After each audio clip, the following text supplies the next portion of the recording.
Welcome to Bruno's MMA show, the online MMA show with the best production values.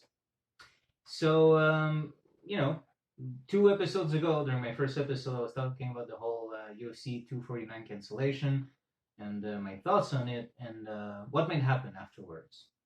So, we didn't have to wait long. UFC 249 has been rescheduled for May 9th.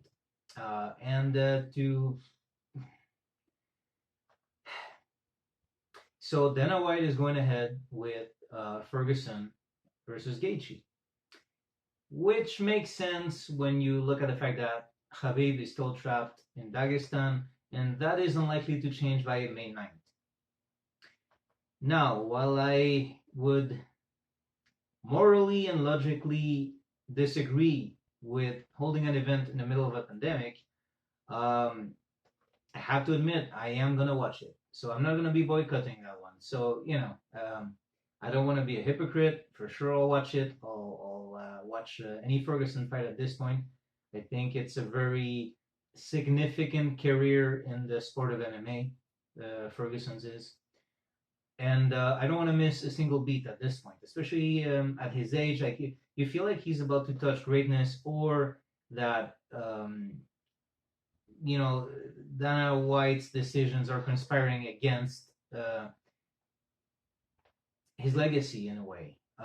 Because it would be a shame if Ferguson never gets a shot at the title, which, given his age and what I mean to say is, if he loses to Gaethje, then how much more are we postponing that title shot? Is it ever going to come? So here's the thing.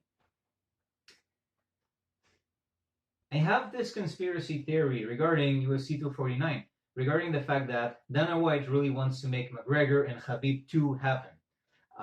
The same way I am desperate to see Ferguson and Khabib, Dana White is desperate to see McGregor Khabib 2. And, the whole perception, like a lot of people agree that it's a bad idea to hold Ferguson versus Gaethje, that it would be better to wait for Ferguson versus Khabib and then have Gaethje face whomever. And I want to make clear, I'm not against McGregor matches. I certainly am not. However, what I don't like is what the idea of McGregor and Khabib rematch, what it's doing to the sport in regards to the decisions made by Dana White.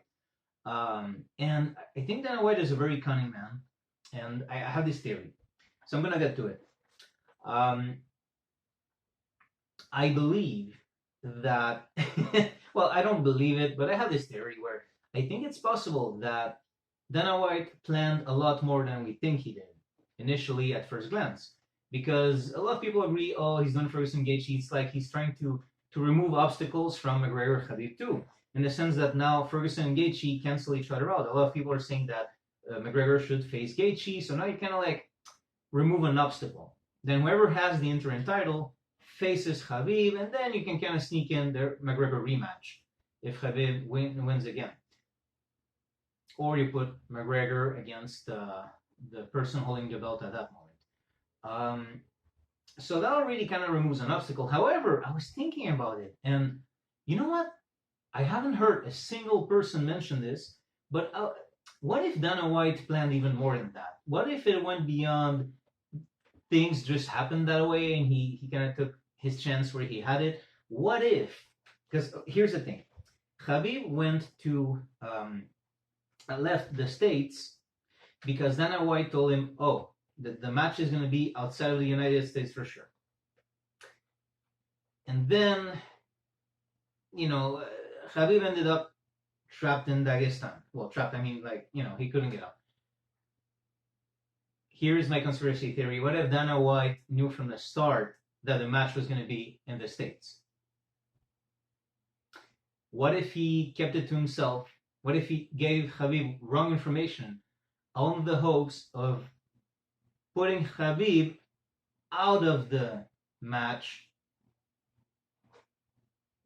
having an excuse to make Ferguson and Gaethje have each of them cancel the other out in the path to the McGregor-Khabib rematch? What if?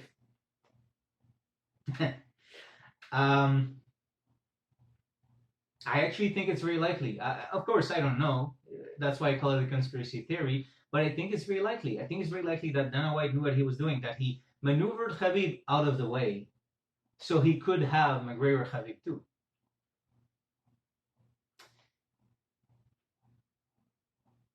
The more I think about it, the more I think about it, the more sense it makes. Because why would he keep it even from? Wait, he kept it so secret, and I understand that maybe given the circumstances, he was trying to make the event happen.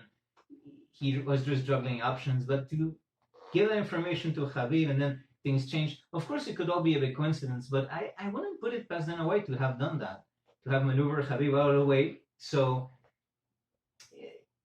if I think of, for example, when McGregor beat Cowboy Cerrone, and Dana White was already, oh, I think we should be talking about the McGregor Khabib rematch. And I was thinking, really? Not in the sense that Cowboy Cerrone is not an awesome fighter, he is, but Gaethje also beat him. Why isn't Gaethje in the discussion then? Why is McGregor already after that win? It was just very weird how desperate White seemed to make that happen, which one can understand money wise, but it really feels like when Ferguson Khabib happened, White had no choice if he wanted to keep credibility. And now with the pandemic, he just had the perfect opportunity to undo all that. But everyone already knows, kind of like with the whole Ferguson Gaethje thing. But I think he went one step beyond. That's my theory. Let me know what you guys think. Thanks for watching.